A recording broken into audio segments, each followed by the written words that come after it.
The afternoon heat held steady, pressed low over the savannah like a heavy blanket that wouldn't lift. The patrol had been uneventful, as most were this late in the season. Dry leaves whispered across the hardened ground, the air brittle with dust. A man drove alone, engine low, window cracked, hand resting idly on the edge of the door. Nothing unusual stirred in the flat brushland. The jeep rolled slowly past the scrub's edge where old tracks crisscrossed with the subtle prints of night creatures. He didn't expect to stop, but then he did. Not abruptly, just enough to pause the wheels as his eyes caught movement not far from the road. It wasn't the flutter of a bird or the twitch of a windswept branch.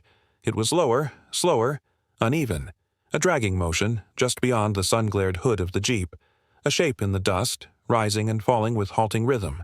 The man stepped out, quiet, measured, one foot in front of the other, his boot crunching against gravel. He squinted against the shimmer rising off the earth, blinking until the shape came into focus. It wasn't large, not by comparison to what he was used to seeing in this part of the reserve, but it was unmistakably real. A baby elephant, ribs sharply visible beneath parchment-thin skin, lay stretched across the ground. Its legs moved not with strength, but with need.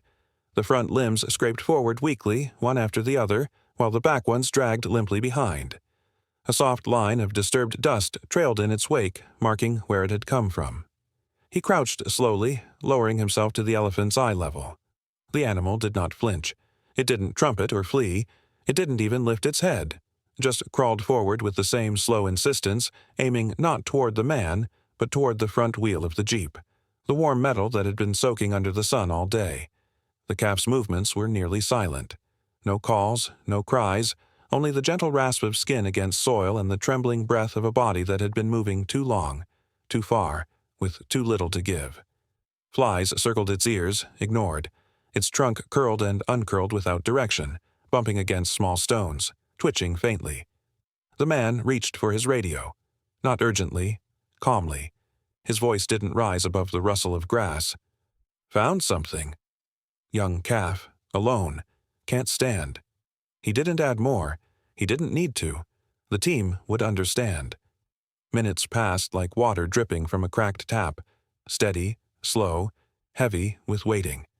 The calf reached the jeep at last, not with a rush, not with relief, but with the quiet resolve of a body obeying instinct. It pressed its side against the front tire, leaning its full weight into the solid, sun-warmed rubber. Then it stopped moving altogether. No more scraping, no more twitching, just breath. In, out, shallow, measured.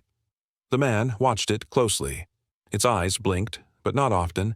Its ears flapped once, weakly, and then fell. Still, dust clung to every fold of its skin. Behind it, the path it had dragged itself along stretched barely 30 meters, a small distance in human terms, but for this calf, it might have been a lifetime. He stepped back. Not far, just enough to give space. The jeep idled, ticking softly. The heat shimmered upward in waves. There were no prints around, no signs of a herd, no recent droppings, no adult tracks overlapping the young one's crawl. Only the singular line that marked its arrival, like a story half written in dust. Birds called from the scrub edge, distant and unconcerned. A lizard skittered between rocks, but in the center of it all was stillness, the kind that didn't ask for help, but didn't resist it either.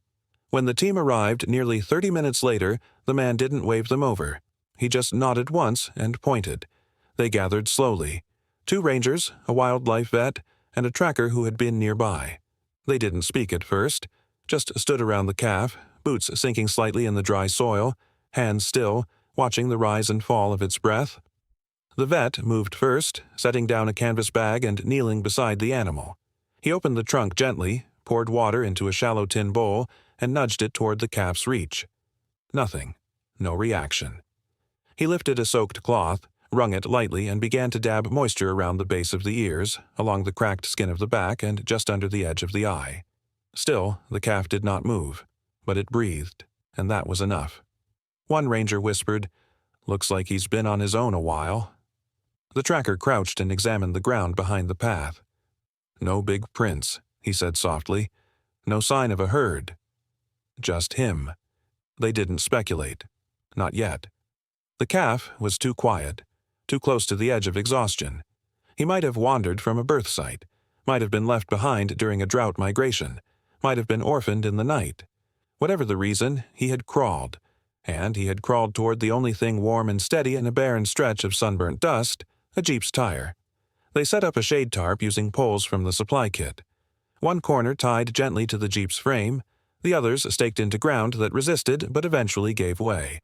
They soaked a sheet and draped it lightly over the calf's back, careful not to startle him. His eyes blinked again, slower now, as if conserving effort. The vet poured a bit of water into a sponge and touched it to the calf's mouth. There was a flicker of movement. The trunk rose slightly, uncoordinated, then fell again. But he swallowed. Once. A few feet away, the man who'd found him crouched beside the tire where the calf had leaned. He didn't reach out, just sat quietly, hand resting on his knee. "Not long now," he murmured. "You're almost there." The sun began its slow descent, drawing shadows long across the plain. The wind shifted direction, bringing a faint scent of acacia from the west. Grassheads rustled gently. The flies thinned. The calf did not try to rise, but its breathing eased. Its ears moved once more, small flutters of awareness, and its trunk, still trembling, still thin, stretched out and brushed the sidewall of the Jeep's tire again, not out of confusion, but memory. It had made it there, and it was still warm. No one moved him. No one lifted or coaxed. The team simply watched, rotated shifts under the tarp, and checked vitals with soft hands. Darkness came without hurry. The sounds of the savannah shifted. Less movement, more waiting. The calf slept in short rhythms, waking only to shift slightly or breathe deeper. The vet stayed close, nodding off between checks. The others built a ring of dim solar lights, not to scare predators but to mark a boundary of presence. A quiet signal. This one is not alone. The man stayed longer than he'd meant to, sitting, watching, listening to the slight rustle of skin against tarp, the low wheeze of breath, the occasional twitch of a foot. And all night long, just beyond the Jeep, the dust held the shallow imprint of the path that brought the calf there, a story carved by need, not strength, a line that began in empty scrub and ended in warmth. By dawn, the light had softened into pale gold, stretching long and low across the plain. The heat had not yet arrived, but the stillness was heavy, the kind that made every sound carry farther, every movement feel more deliberate. In the shallow shade cast by the tarp and Jeep, the calf remained where he had fallen the day before. His body had not shifted more than an inch. He had survived the night. That, in itself, was something. The vet knelt again beside him, hand steady on the calf's flank, counting the slow rise and fall of breath. The rate had steadied. Skin, though still sunken, was slightly more elastic beneath his fingers, but the calf had not yet attempted to rise, and he had not called out. Nearby, the tracker circled the perimeter again, checking for any sign that the night had brought others near, signs of herd movement, fresh dung, the distant prints of adult feet. But the dust told the same story it had yesterday. No one had come. No one was looking. The calf's trunk shifted weakly as the vet offered a soaked cloth again. He didn't resist, but he didn't reach either. His energy was balanced somewhere between survival and surrender, a silent place many animals entered when they had passed the point of panic. Not frozen, just deeply quiet. The man who had found him stood by the Jeep, one hand resting lightly on the metal roof. He scanned the tree line, the distant ridge, and the brush that frayed along the horizon. The reserve was wide here, over 30 kilometers between watering points, and almost nothing broke the landscape. It would be easy to lose sight of a herd, even a large one, in this stretch, but still, there should have been something. He lifted his radio. "Still no sign of others," he said quietly. "He's alert, but not standing." There was a long pause before the reply crackled back. "Copy. Sending drone team from North Post. Thermal sweep over last contact site." The man lowered the device without a word, then crouched near the front tire again where the calf had tucked himself the previous day. The ground was smoother now beneath him. Soft patches of disturbed earth marked where the calf had tried, and failed, to lift his chest overnight. The vet offered a shallow basin again. This time the calf's trunk grazed the water, paused, then fell back. He didn't drink, but his eyes tracked the movement. His ears twitched once, A faint flick outward, then back to stillness. The rangers didn't rush him. Instead, they began preparing a larger shade net, one tall enough to allow breeze beneath, with poles positioned to cast wide coverage as the sun crept across the sky. The tracker laid out a ring of cloth markers around the calf's path, measuring any shifts in position from the day before. The shifts were minimal. At midday, the heat returned in full. Shadows shrank. Flies thickened. Still, the calf remained pressed close to the front tire, his flank resting against the warm metal, as if it offered something the shade could not. It was then, just as the man laid a fresh soaked tarp beside the Jeep, that the calf made a sound. Not loud, not clear. A low moan, soft, fractured, like the beginning of a call that never finished. It rose from his throat with a quiver and then faded almost as soon as it began. No follow-up, no second cry, just one brief, trembling note. The vet turned his head sharply, eyes narrowing. The others froze. That single sound had not reached far. It had not risen like a trumpet or echoed with intention. It did not summon or search. It was the kind of sound animals made when they were very young and very alone. Not a cry for help, but a whisper of confusion, of loss. The man whispered something to no one in particular. He doesn't even know what to ask for. No one replied. The tracker moved to the ridge, lifting binoculars toward the northwest rim where a distant tree line shimmered in heat. Nothing moved, no birds scattered, no dust rose. The drone team reported back an hour later. Thermal images showed no heat signatures consistent with elephants in the surrounding 12 kilometers. The last recorded contact with a migrating herd had been over 4 days ago, near a dried-up waterhole to the east. They had likely moved on, fast and far. If this calf had been born during the migration and fallen behind, it could explain the absence. But it didn't explain the silence. Most calves abandoned or lost would call out, loudly, repeatedly, but not this one. He lay with his back curved slightly into the tire, one leg folded awkwardly beneath him, the other stretched flat. His trunk occasionally moved, twitching like a thread tugged by unseen hands, but otherwise he remained still, breathing, watching. That quiet moan remained the only sound he'd made all day. As evening came, the vet adjusted the IV line to the calf's front leg, a saline drip stabilized with glucose, placed with as little intrusion as possible. The calf didn't resist the prick of the needle. His body hardly acknowledged it, yet there was a strange calmness in him.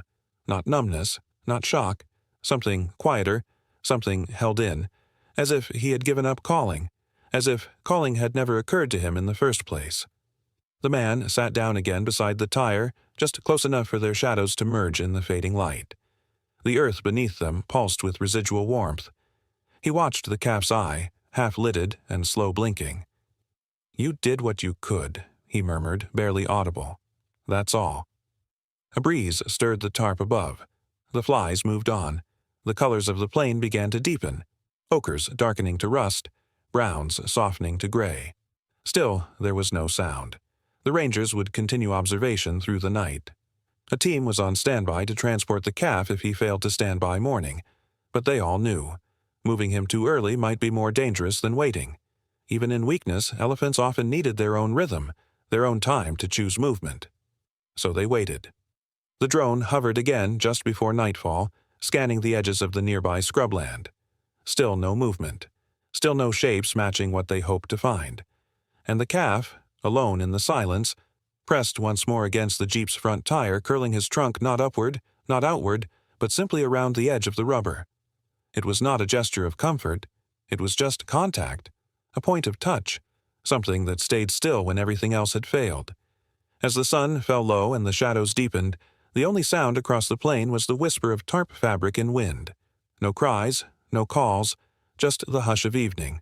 And in the center of it all, a baby elephant who had not stood, had not called, but had found something solid to lean against. A stillness that asked nothing, but stayed. By morning, the haze had lifted slightly, and the light rolled across the grass in slow, golden waves. The heat would return soon, but for now the air was cooler, touched by faint dew clinging to low shrubs and flat leaves. In that softened quiet, the rescue team arrived. 2 additional trucks joined the Ranger Jeep, moving without sound except for the grit beneath their tires. They parked at a distance and approached on foot. Careful steps, nothing abrupt. The vet walked ahead, carrying a folded tarp and a fresh medical kit. Behind him came two handlers, a reserve manager, and one man pulling a wheelbarrow loaded with 5-gallon water canisters, a folded canvas stretcher, and crates of cut cloth. The calf had not moved. He remained tucked beside the front tire, his flank pressed close to the metal. His eyes blinked once as the new team arrived, then settled again. He did not flinch. He did not turn away. They kept their voices low. There were no orders called out, no instructions shouted. Everything had already been discussed over the radio. This was a recovery.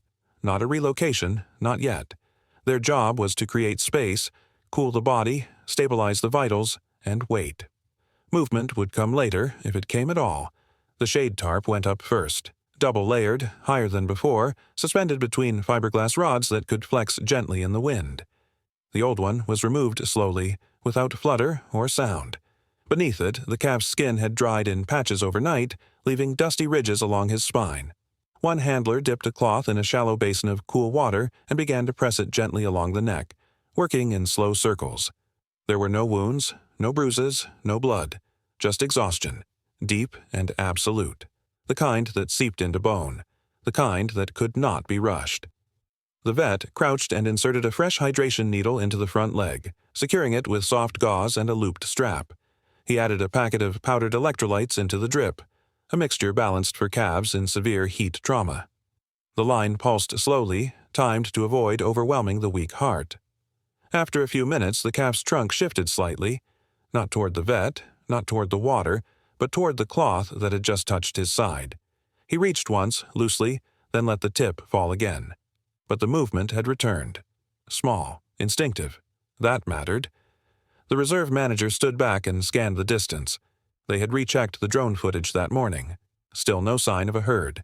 Rangers in the eastern quadrant had seen spoor near the old salt beds 2 days ago, but it was unclear if those elephants had ever passed through this region. The odds were narrowing. Still, no one said it out loud. By late morning, the team had laid down a second net of soaked cloth, folded in layers to cover the calf's flanks. They worked in silence, only speaking in soft fragments when necessary. The calf made no sound, but his breathing had deepened. The pulse behind his ears grew steadier, more rhythmic. Once his ear lifted and held still in the air, catching something distant, but it fell again without response. The man who had found him returned after a brief sleep and stood near the canvas edge. He watched without interfering, hands loose at his sides. The jeep had been moved slightly to make room, but the calf had shifted too. Not far, just a half-body roll toward where the tire had been, as if following warmth. In the early afternoon, the clouds began to build. Thin layers at first, streaked across the pale blue sky, but gradually thickening into low silver sheets. There was no wind yet, but the air tasted different, heavier. The vet checked the saline line again and noted improved capillary refill under the calf's lip. His mouth had been sponged and rinsed several times. Now, finally, as water was offered again, the calf's trunk nudged the bowl. It didn't curl properly. It didn't hold, but the effort was clear. One handler whispered, "That's it." Just like that, the calf sipped 3 small mouthfuls, then lay still once more, eyes half-lidded. Evening brought cooler air, and with it, birdsong. The team changed shifts. 2 rangers remained on rotation, while the vet stayed in a folding chair near the basin, recording notes in a waterproof notebook. A drone did one final pass overhead before returning to the north station. The light dipped lower, painting the plains in layered amber. That's when it came. Just past sunset, as the horizon bled into orange and the sky above turned slate, a sound reached them, distant, wide, and low. It rolled in like a breath caught on wind. A trumpet, long and slow, deeper than most calls heard in this region. It came from the western edge, just past the last ridge where trees folded into dust and the sky opened wide. It wasn't repeated. It didn't crescendo, but it was real. The vet lifted his head sharply. The manager stepped forward. One ranger lowered his binoculars. The call lingered for just a few seconds. Then silence again. The calf's ear lifted. His body didn't move much. No sudden lurch or shift. Just the soft rising of one shoulder, the twitch of a hind leg. Then, barely audible, so faint the vet almost missed it, the calf answered. A small, broken sound. Not a trumpet. Not even a moan like the one the day before. A breathy, soft exhale that caught at the end. It was not strong. It did not carry, but it was deliberate. A single, certain echo of something heard. The team froze. They didn't move toward him. They didn't speak. One ranger reached slowly for the radio and whispered for thermal rescan west of position. But the rest did nothing. They watched. The calf made the sound again. Slightly louder. Still no more than a soft throat hum. Then his trunk moved, not high, but sideways, sweeping along the cloth as if searching for something just out of reach. And then, again, stillness. But it had changed. His breath didn't rasp as before. His ears fluttered once, then again. His body seemed to ease slightly, not with strength, but with recognition. Somewhere beyond the scrub, he had heard something he knew. And he had answered. The night settled in around them. The drone returned, scanning the ridge and lowland west of the camp. No heat signatures confirmed, no visible movement. But wind patterns were shifting. It was possible the sound had traveled from farther than it seemed. The vet marked the response in his notes, then rose and sat beside the calf again. He didn't touch him. He didn't speak. Just remained close, letting the warmth of his presence become part of the fading day. Across the open plain, stars began to emerge, one by one, slow and patient. The rescue team laid down a fresh layer of wet cloth. They placed new lights at the four edges of the shade, not bright, just enough to mark the space, a soft perimeter of calm. The calf didn't move again that night, but he slept differently. Not pressed hard into the earth, not curled against rubber or cloth. His limbs stretched slightly outward, his spine relaxed into the dust. His trunk rested half-curved across his chest.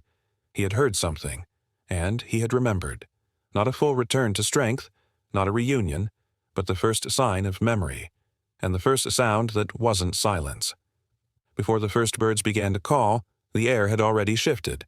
A light wind moved through the low scrub, soft but deliberate, bringing with it the scent of distant rain and something else. Earthy, older, heavy, in a way only large bodies carry. The rangers noticed it first, not by sound, but by stillness, the kind that settles just before something arrives. The calf remained asleep beneath the stretched tarp. He hadn't stirred much during the night, only once or twice shifting his legs, his trunk curling faintly toward his chest.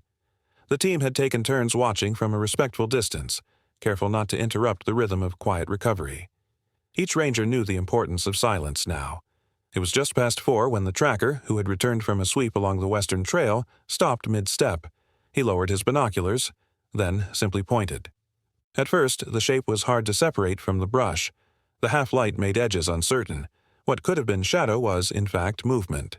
Slow, deliberate, a form larger than anything else on the plain. Not a herd, just one. She came forward with unhurried weight, each step slow and firm. Her ears flared wide, her trunk held low but active, sampling the air ahead of her. Her shoulders swayed with the rhythm of an animal who'd been walking a long time. Not panicked, not lost, just arriving. The torn left ear gave her away. The reserve had records of a female with that marking, a known matriarch from a small herd that passed through once every season. Her left ear had a clean vertical slit through the center lobe, likely from a territorial brush years ago. They'd last seen her nearly 10 days ago, near the salt beds in the east. She had not been with a calf then. Or so they thought. She stopped just beyond the tree line, 20 meters out, perfectly still. Her trunk lifted, extending into the fading darkness. The tip curled slightly. Then she took one more step forward. No one moved. The rangers stood silent at the perimeter. The vet lowered his clipboard. One of the handlers slowly crouched behind the supply crates, not to hide, but to lower his silhouette. The air changed again, cooler, quieter, as if something sacred had entered the space. The calf stirred.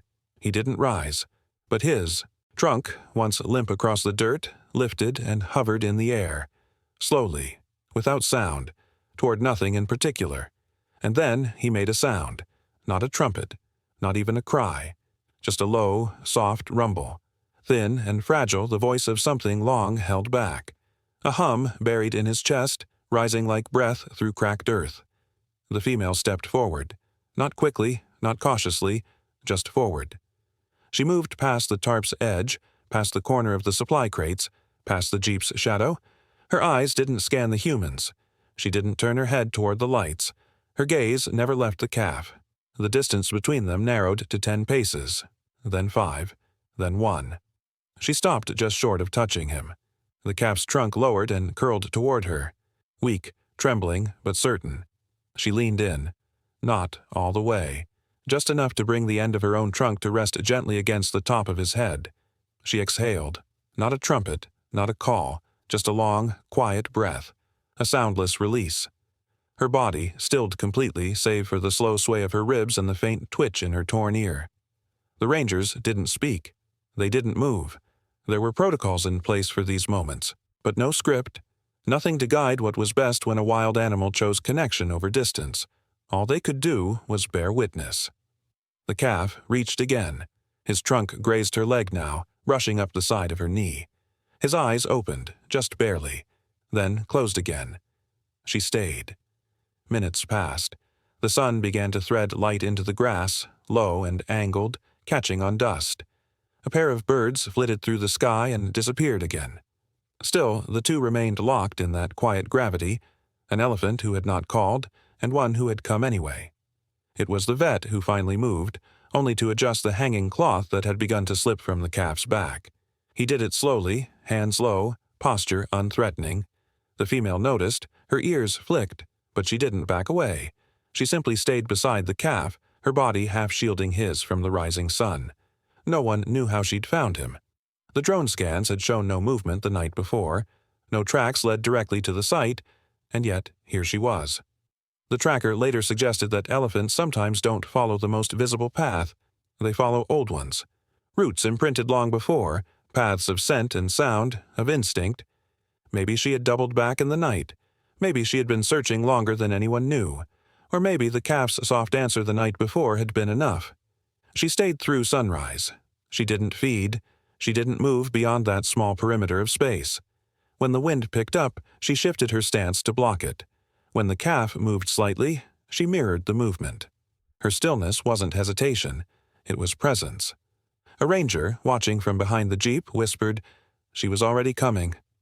He just needed to wait long enough. No one replied. By late morning, the vet approached quietly, placing a small bowl of water near the calf's mouth. The female watched but didn't intervene. As the cloth was refreshed, she touched the calf's back with the tip of her trunk. Just once. Just lightly. That was enough. She stood like a tree beside him. Firm, familiar, rooted. And the calf, for the first time since he was found, exhaled without strain. The kind of breath that came from safety, from recognition. No one could name what passed between them in those hours. But it was clear that something had returned. Not just a body. Not just a herd. Something older. Something that had been missing since the calf arrived. Silent, curled in dust, asking for nothing.